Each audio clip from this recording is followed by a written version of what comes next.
마찬가지로 크레인 작업할 때 크레인 방호 장치를 물어볼 수도 있고, 크레인 방호 장치도 공가 방지 장치가 있다면 그 기준을 물어볼 수도 있고, 또 크레인 작업할 때 작업 시작 전 점검 사항이라든지 어떤 안전하게 해야 될 사항들, 그리고 그 동영상에서 약간 위험하거나 결함 있는 내용을 보여주면서 거기에 대해서 위험 요인을 써라고 하는, 이제 우리가 실제 작업용 동영상을 보면서 답으로 찾을 수 있는 또 문제를 제시할 수 있는 것들이 많이 변형이 된다는 겁니다. 그래서 전체적으로 알고 있어야 되지만 어쨌거나 이 내용은 여기 나와 있는 필답형의 그 내용에 다 들어있는 거죠. 왜? 법에서 정하고 있는 기준을 적어야 되는 것들이 거의 대부분이기 때문에 그렇습니다.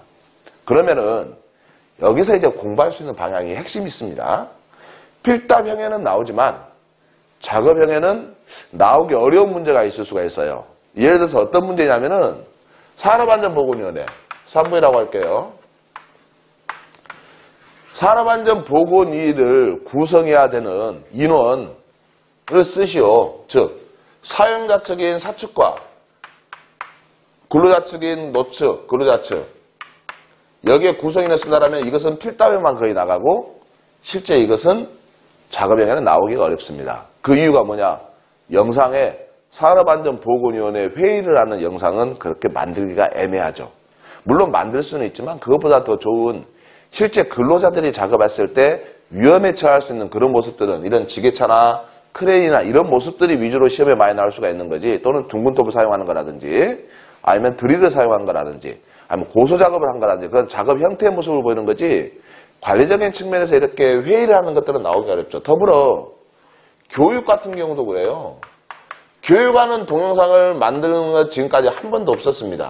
물론 다음에 나올 수도 있겠지만. 그래서 산업안전보건위와 관련된 시험 문제라든지 또 이렇게 교육을 해서 이 교육의 시간을 적으시오. 교육의 종류를 적으시오. 또는 정기교육에 대해서 채용식 교육이라든지 아니면 정기교육에서 근로자에 대한 교육이라든지 관리감독자 교육이라든지 그러한 교육을 해야 될 사항들 몇 가지 적으시오. 나오지가 않죠. 안전관리자가 현장을 순회 점검하는 모습을 보여주고 현장에 대해서 안전관리자 업무를 몇 가지 적으시오.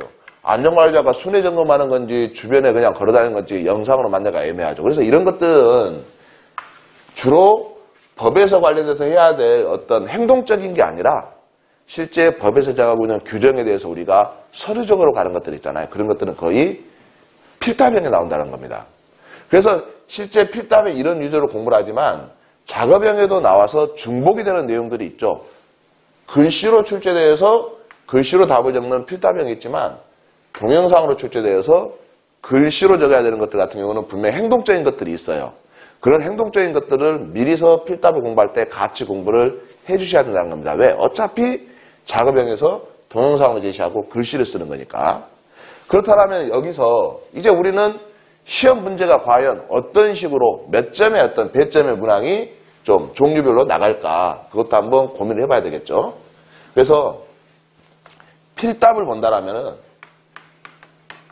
기사 위주로 하겠습니다. 총 14문제 또는 산업기사 13문제 정도 된다라면은 이게 뭐 1단원, 2단원, 3단원, 4단원 그런 식으로 쭉 나가는 게 아니라 안전관리론, 그리고 인간공학 및 시스템 안전공학, 법령 보호구, 이쯤에서 거의 한 4문제에서 5문제가 평소에 출제가 됩니다. 필답에서.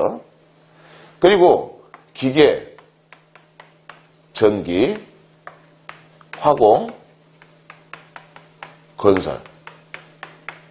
나머지 여기서 9문제에서 10문제 정도가 출제가 되는데 보게 되면은 전기에서 하나에서 2개, 화공에서 하나에서 2개, 그리고 기계에서 보통 2개에서 4개, 적게는 2개, 많게는 4개, 그리고 건설에서도 적게는 2개, 많게는 4개, 이렇게 출제가 됩니다. 예를 들어서 여기가 3문제 나왔다. 그러면 여기가 한 4문제, 그리고 여기가 뭐 한두 문제씩, 이런 식으로 해가지고 거의 10문제가 맞춰지고 여기서 보통 이제 4문제 정도 그런 식으로. 그래서 전체 골고루 다 나옵니다. 어떤 게 나올지는 모르지만 이것들이 결국은 작업형에도 연관이 된다는 거죠. 이제 간혹 시험을 볼 때 그래요. 필답형은 한 번에 다 같이 보긴 하지만 작업형 같은 경우는 이제 컴퓨터로 보고 해야 되기 때문에 컴퓨터를 보고 동영상에 제시되어 있는 수험 장소에서 시험을 보죠. 그러다 보니까 어떤 분들은 그래요. 아, 우리 오늘 뭐 오전에 시험 보는 사람, 뭐 오후에 시험 보는 사람, 오후 또 늦게, 오전 뭐 1교시, 2교시, 또 오후 1교시, 2교시 다 문제가 서로 다르게 나옵니다. 중복되게 나온 적은 없어요. 근데 다 다르게 나오는데 복걸복이라고 하죠. 아, 어떤 때는 쉬웠어요. 어떤 때는 어려웠어요. 아, 이번 타임에 시험 본 사람들 다 폭망했어요. 재수도 더럽게 없니 어쩌니 그런 소리 많이 하는데 물론 그런 것들도 반영은 될 수 있습니다. 하지만 어쨌거나 우리가 다들 어려운 게 이 필답과 작업형을 공부할 때 어렵다라고 생각하는 것과 쉽다라고 생각하는 것은 딱 두 가지로 나눠질 수 있습니다. 하나, 필기 공부할 때 그냥 뭐 문제답 외우는 기출. 그렇지만 필답이나 작업형 공부할 때 처음부터 다 다시 공부해야 돼요. 이해가 안 되는 상황에서. 그래서 실패할 확률이 높습니다. 그래서 처음에 공부를 시작하실 때 아예 필기에서부터, 즉 1차 객관식에서부터 개념을 잡고 가자는 의미가 그거인 거죠. 그래서 저도 강의할 때 1차에서 개념 설명을 많이 합니다. 그 의미가 뭐고 그 용어가 무엇인지. 그리고 나서 이후에 필답을 공부할 때 집중적으로 이제 암기는 좀 필요할 수 있죠. 어차피 이것은 암기력 테스트에도 가까울 수 있으니까. 하지만 내가 이미 필기에서 객관식에서 어느 정도 이해를 하고 있게 갔다라면은 당연히 여기에 대해서 쉽게 적용이 되겠죠. 그리고 그걸 바탕으로 이제 작업형까지 연결이 되는 겁니다.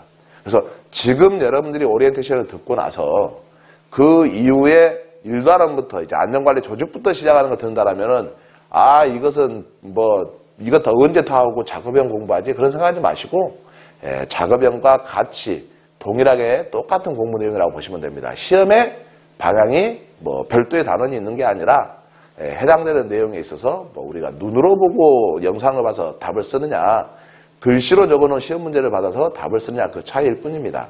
물론 이제 약간의 다른 방향은 있어요. 그래서 작업형과 함께 뒤에 맨 마지막 단원을 설명을 드리겠지만 일단 필답을 처음에 시작할 때는 이것은 필답에 나오기 어려운 내용입니다. 또는 이것은 작업형에서 이렇게 응용돼서 나올 수 있는 문제 분명히 됩니다. 라는 식으로 제가 충분히 구분을 드리면서 설명을 드릴 거예요. 그래서 그렇게 감안하셔서 공부하신다면 아마 좋은 결과로 필답과 작업형 다 고득점을 합격을 할 수 있지 않을까 그렇게 예상을 해봅니다. 너무 이제 어렵다 생각하지 마시고 쉽다 생각하신다면 이제 더 쉬울 거고요. 또 이 실기를 듣지 않고 아마 그러니까 필기부터 들어오신 분들 같은 경우는 아, 그때 설명한 내용이 이거였었지, 아, 이 내용이었지, 이걸 의미하는구나 라는 걸로 조금 기억이 되신다면 굉장히 공부 효과가 있다고 저는 생각을 합니다. 그래서 그걸 반영을 해서 여러분들의 실기, 즉 작업형 또 그 전에 보는 필답형까지 해서 필답형 작업형에 고득점이 나올 수 있도록 강의를 충분하게 반영을 하도록 하겠습니다. 네, 오리엔테이션 마치겠습니다.